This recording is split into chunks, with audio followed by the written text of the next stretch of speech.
नमस्कार साथियों, हमने अपने पिछले व्याख्यान में आत्मकथा के स्वरूप, आत्मकथा के प्रयोजन पर बात की। इसी क्रम को आगे बढ़ाते हुए अब हम बात करेंगे आत्मकथा और जीवनी, इन दोनों में क्या अंतर है। दोनों परस्पर जुड़ी हुई हैं क्योंकि आत्मकथा में भी लेखक अपने जीवन के विषय में बताता है और जीवनी में भी पूरे उसका जीवन का वर्णन रहता है। परंतु दोनों में जो मूलभूत अंतर है, आत्मकथा लेखक के स्वयं के जीवन पर आधारित होती है, जबकि जीवनी लेखक से भिन्न किसी अन्य महान व्यक्ति के जीवन पर आधारित होती है। अर्थात आत्मकथा का लेखक स्वयं आत्मकथाकार है और जीवनी कोई दूसरा व्यक्ति लिखता है, कोई और लेखक लिखता है। जैसे महात्मा गांधी पर जीवनी कोई अन्य व्यक्ति लिखे, प्रेमचंद के जीवन पर कोई अन्य व्यक्ति लिखे। जैसे निराला की साहित्य साधना, निराला के जीवन को आधार बना करके रामविलास शर्मा ने उनकी जीवनी लिखी, परंतु आत्मकथा व्यक्ति स्वयं लिखता है। आत्मकथा और जीवनी में शैलीगत अंतर भी रहता है।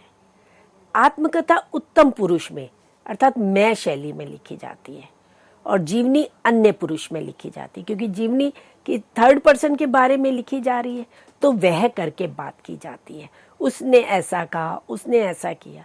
जबकि आत्मकथा में मैं गया, मैंने देखा, मेरे साथ ऐसा हुआ, तो मैं शैली में लिखी जाती है। आत्मकथा एक व्यक्ति की एक ही होती है, क्योंकि व्यक्ति अपने बारे में लिख रहा है तो वो अपने अतीत को लेकर के वर्तमान तक पहुंच रहा है, तो वो कथा एक ही रहेगी, उसके जीवन की घटनाएं एक ही रहेंगी। पर जीवनी अनेक लेखकों के द्वारा अलग अलग लिखी जाने के कारण तथ्यात्मक एवं शैलीगत भिन्नता आ सकती है। आत्मकथा में यह संभव नहीं है, क्योंकि जीवनी तो अनेक लेखक लिख सकते हैं। जैसे निराला जी को ही आधार बना करके अनेक लेखकों ने उनकी जीवनी लिखी, तो उसमें लेखक का अपना दृष्टिकोण, उसके अपना विचार, उसमें उसकी अपनी शैली आ सकती है। और क्योंकि लेखनी जीवनी जो है वो तथ्यपरक है, वो अधिक वैज्ञानिक है, और व्यक्ति जब स्वयं अपने बारे में लिखता है तो उसको किसी प्रमाण को देने की आवश्यकता नहीं है, वो स्वतः प्रमाणित है।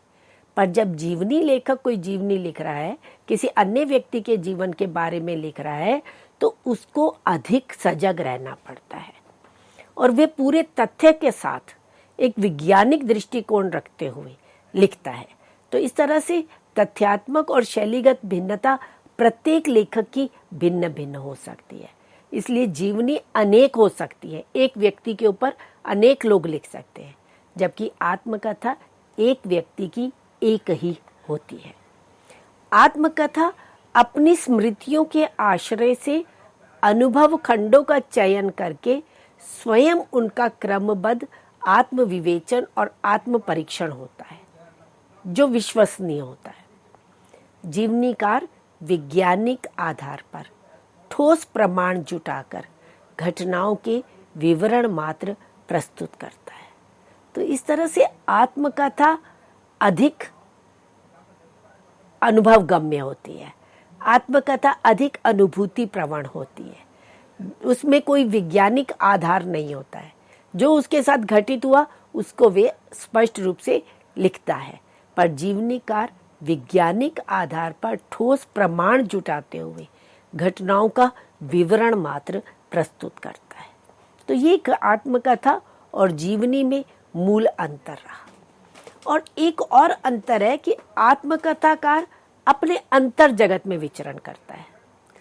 आत्मकथाकार आत्मविश्लेषण करता है, आत्म परीक्षण करता है और आत्म निर्णय लेता है, तो इसलिए वे अंतर जगत में अधिक विचरण करता है।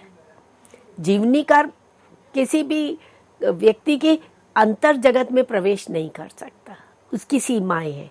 वे केवल बाह्य जगत का ही आधार ग्रहण करता है, उसका विचरण, उसका संचरण केवल बाह्य जगत तक ही सीमित रहता है। तो ये दोनों में, आत्मकथा में और जीवनी में अंतर है। यद्यपि वर्ण्य विशेष एक ही है, जीवनी में भी व्यक्ति विशेष का जीवन, पूरे जीवन का घटनाक्रम रहता है और आत्मकथा में भी रहता है, पर आत्मकथा अंतर जगत और बाह्य जगत दोनों से जुड़ी हुई होती है, परंतु जीवनी केवल बाह्य जगत का विवरण देना ही उस जीवनी लेखक के लिए संभव हो पाता है। अब हम बात करते हैं मित्रों आत्मकथा की विशेषताओं को लेकर, उसकी मूल विशेषताएं क्या है।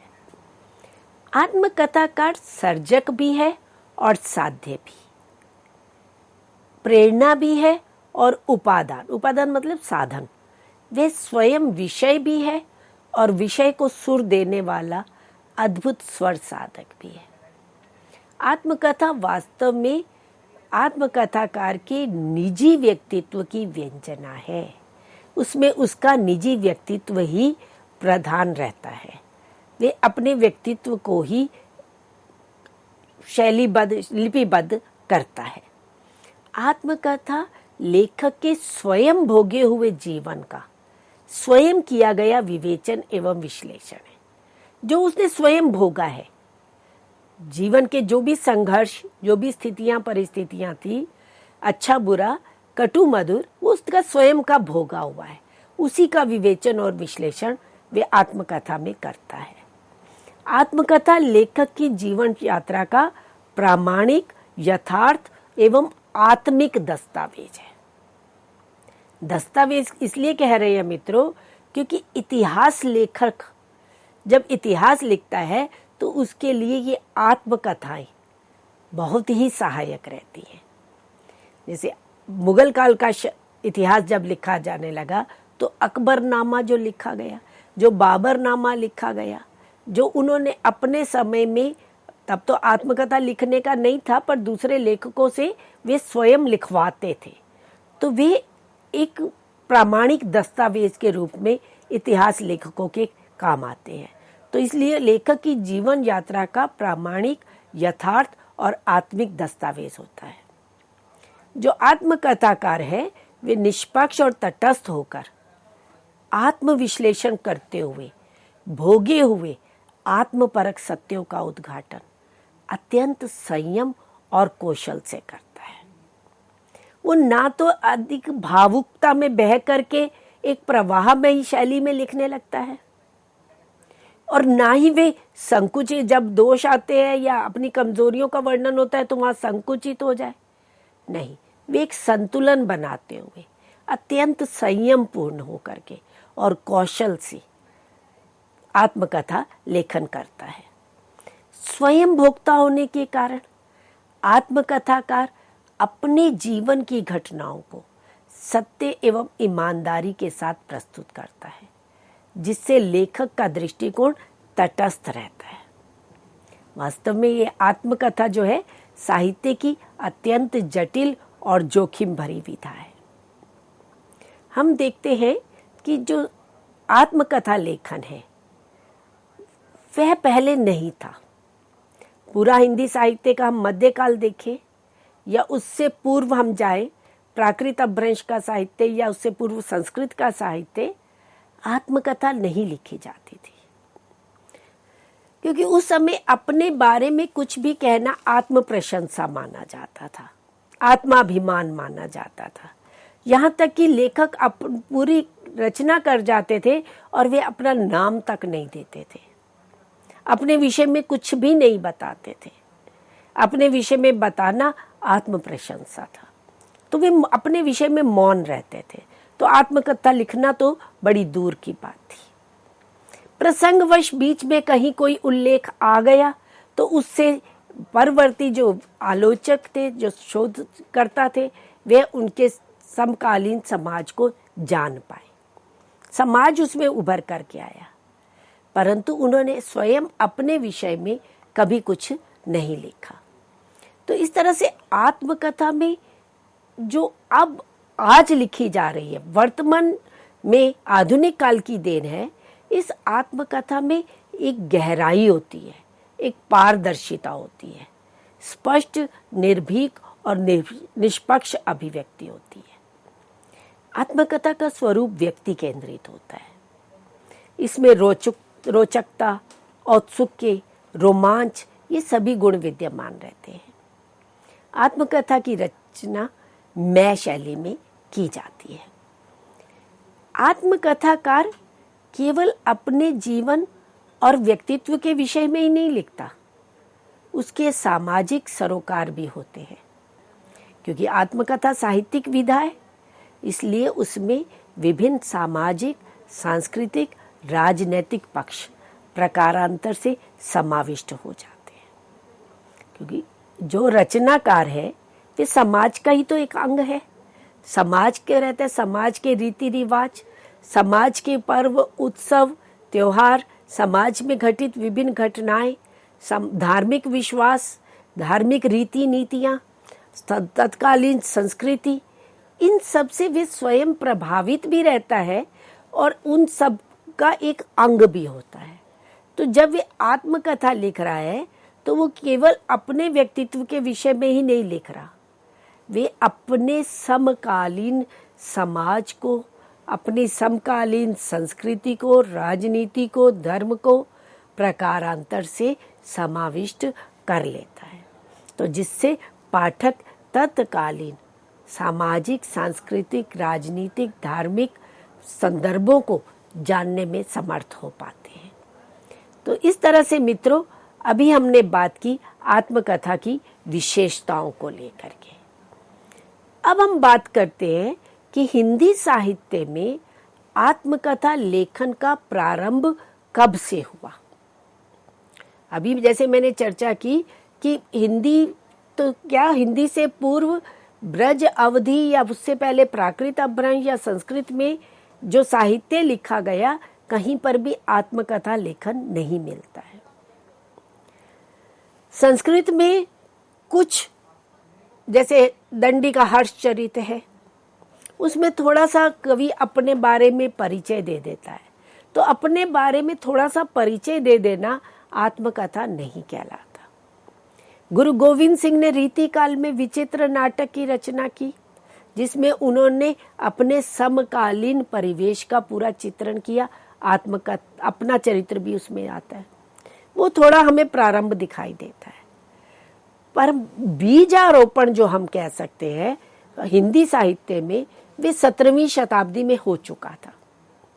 17वीं शताब्दी में जैन कवि हुए बनारसी दास जैन, और उन्होंने लिखा अर्धकथानक। ये हिंदी की पहली आत्मकथा मानी जाती है, जो 1641 ईस्वी में रचित हुई।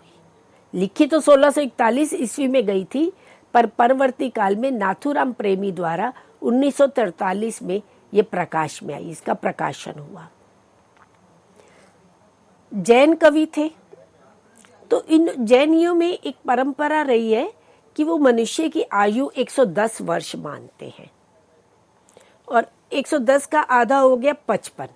तो बनारसी दास जब स्वयं 55 वर्ष के हुए, तो तब उन्होंने अपनी ये आत्मकथा लिखी, और इसे इसलिए अर्धकथानक नाम दिया कि 110 पूरे मनुष्य की कथानक है, तो उसका आधा अर्धकथानक उन्होंने नाम दिया। और इसमें उन्होंने अपने पश्चाताप को, अपने प्रायश्चित को उसमें प्रस्तुत किया है। तो ये हिंदी की पहली आत्मकथा मानी जाती है जो ब्रज भाषा में पद्य रूप में लिखी गई है, पद्यात्मक है ये। परवर्ती काल में गद्य में आत्मकथाएं लिखी गई, पर पहला जो अर्धकथानक है ये पद्य रूप में और ब्रज भाषा में लिखा गया 1641 में। तो बीज रूप में इस आत्मकथा का विशेष महत्व है। डॉक्टर रविंद्र कुमार जैन के अनुसार वे इस आत्मकथा के विषय में कहते हैं कि ऐतिहासिकता, सरलता, जीवन घटनाओं का यथावत निरूपण, संक्षेपण, संक्षिप्तता आदि आत्मकथा की कसौटी पर यह जीवन वृत्त पूर्ण रूपेण खरा उतरा है।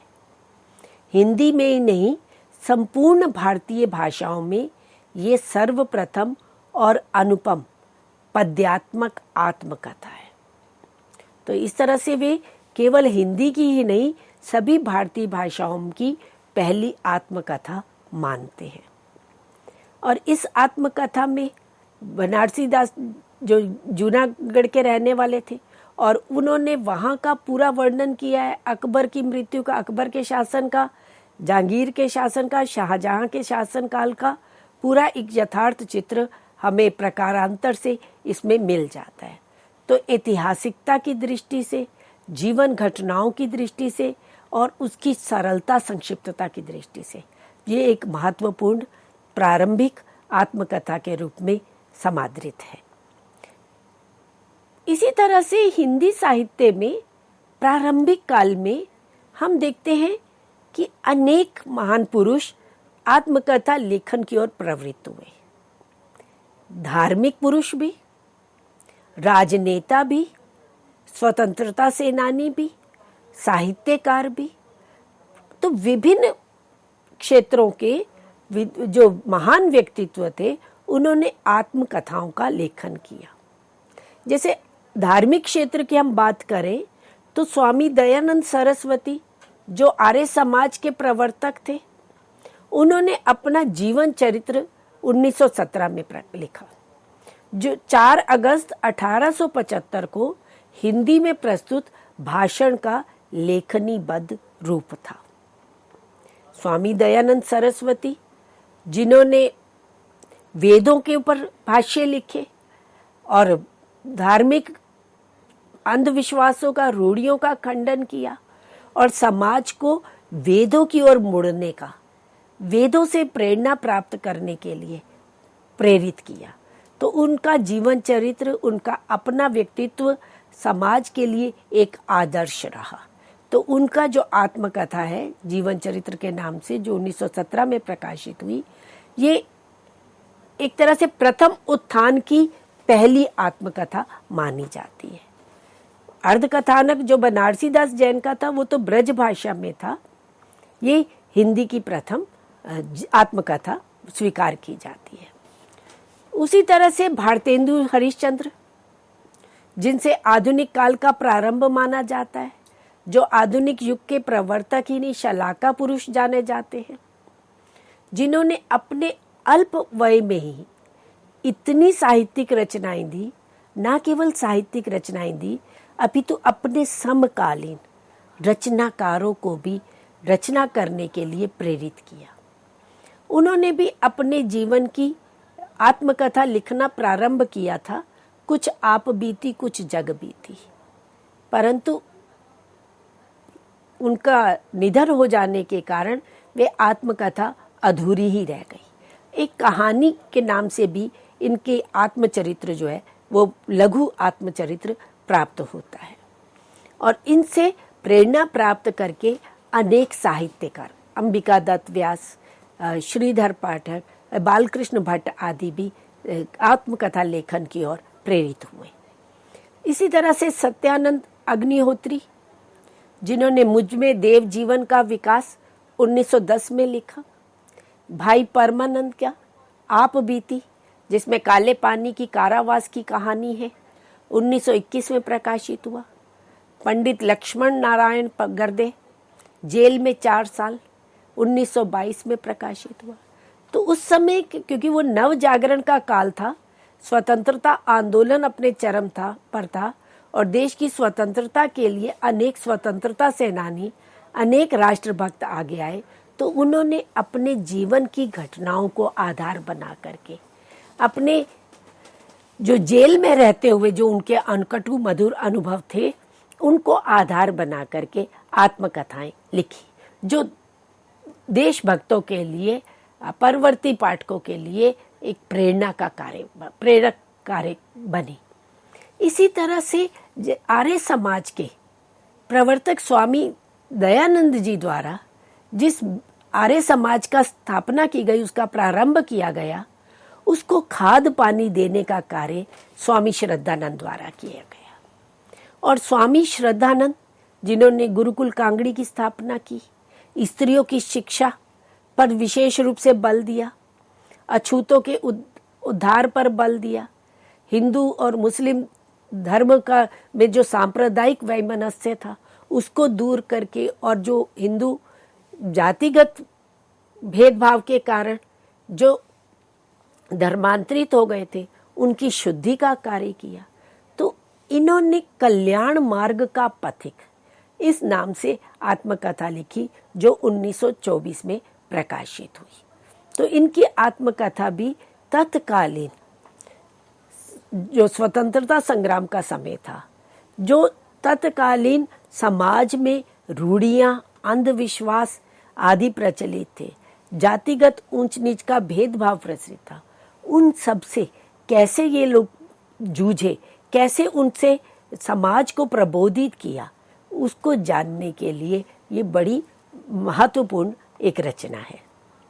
इसी तरह से अनेक राष्ट्रभक्त स्वतंत्रता सेनानी जो हुए, उन्होंने भी अपने जीवन के अनुभवों को लेकर के अपनी अनुभूतियों, अपनी भावनाओं को कलमबद्ध किया, जिसमें शहीद राम प्रसाद बिस्मिल आते हैं, जिन्होंने आत्मकथा लिखी 1928 में, और ये क्रांतिकारी चेतना का रोमांचकारी दस्तावेज माना जाता है।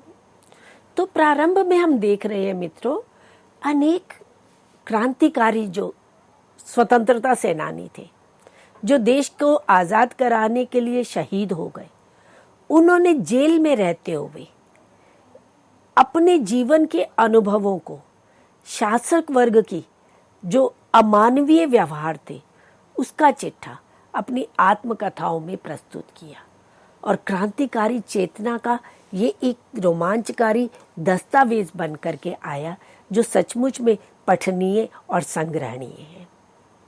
इसी तरह से महात्मा गांधी ने आत्मकथा लिखी। उन्होंने गुजराती में लिखी, बाद में हरिभाऊ उपाध्याय द्वारा उसका हिंदी में अनुवाद किया गया।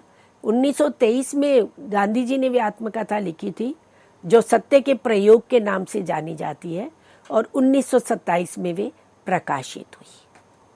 और महात्मा गांधी जी को अनेक बार अनेक उनके समकालीन जो नेता थे, जो उनके विशेष मित्र थे, वे उन्हें आत्मकथा लिखने के लिए कहते रहे। पर जिस तरह से वे सामाजिक, सांस्कृतिक और राजनीतिक आंदोलनों में व्यस्त थे, तो उसके कारण वे आत्मकथा लिखने के चाहते हुए भी नहीं लिख पा रहे थे। तो जेल में रहते हुए उन्होंने सत्य के प्रयोग, सत्य को उन्होंने जीवन का आधार बनाया, सत्य को महत्वपूर्ण माना, और स्वयं अपने जीवन में सत्य के मार्ग पर चलते हुए जिन कठिनाइयों को, जिन संघर्षों का सामना करना पड़ा, और उनका दृष्टांत पाठकों के समक्ष प्रस्तुत किया। इसी तरह से जवाहरलाल नेहरू ने भी अपनी आत्मकथा लिखी, जो 1936 में लंदन से प्रकाशित हुई थी। टूवर्ड्स फ्रीडम के नाम से वो जानी जाती है।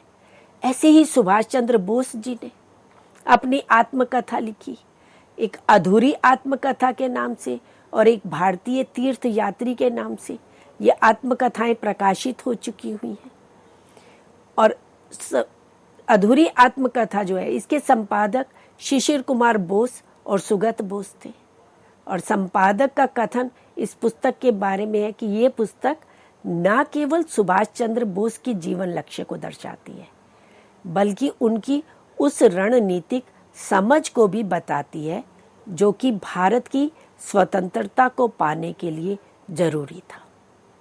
तो जिस तरह से सुभाष चंद्र बोस जी ने अपने समकालीन परिवेश का चित्रण किया है, एक राजनीतिक परिवेश का चित्रण किया है, उसको समझने के लिए ये पुस्तक, भारत की स्वतंत्रता को जानने के लिए, उसके संघर्ष को जानने के लिए ये पुस्तक जरूरी थी।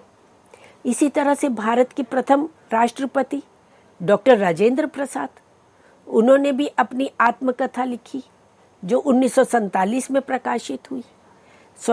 और डॉक्टर राजेंद्र प्रसाद के जीवन और उनके तत्कालिक जीवन मूल्यों और रीति नीति का आईना प्रस्तुत करने वाली ये आत्मकथा है। डॉक्टर राजेंद्र प्रसाद का अपना स्वयं का जीवन बड़ा ही सरल, सादगीपूर्ण था, परंतु उनके जीवन में अनेक उतार चढ़ाव आए, अनेक राजनीतिक, सामाजिक परिस्थितियों का, संघर्षों का सामना उनको करना पड़ा। तो उस सब राजनीतिक परिवेश का तत्कालीन पर जो सामाजिक परिवर्तन हो रहे थे, उस समय की जो विविध घटनाएं थी, इनके जीवन के जो उतार चढ़ाव थे, उनको बड़ी ही सरल सुबोध शैली में डॉक्टर राजेंद्र प्रसाद जी ने प्रस्तुत किया है। ये आत्मकथा भी उन्होंने जेल में रहते हुए ही लिखी। 1947 में इसका प्रथम संस्करण निकला।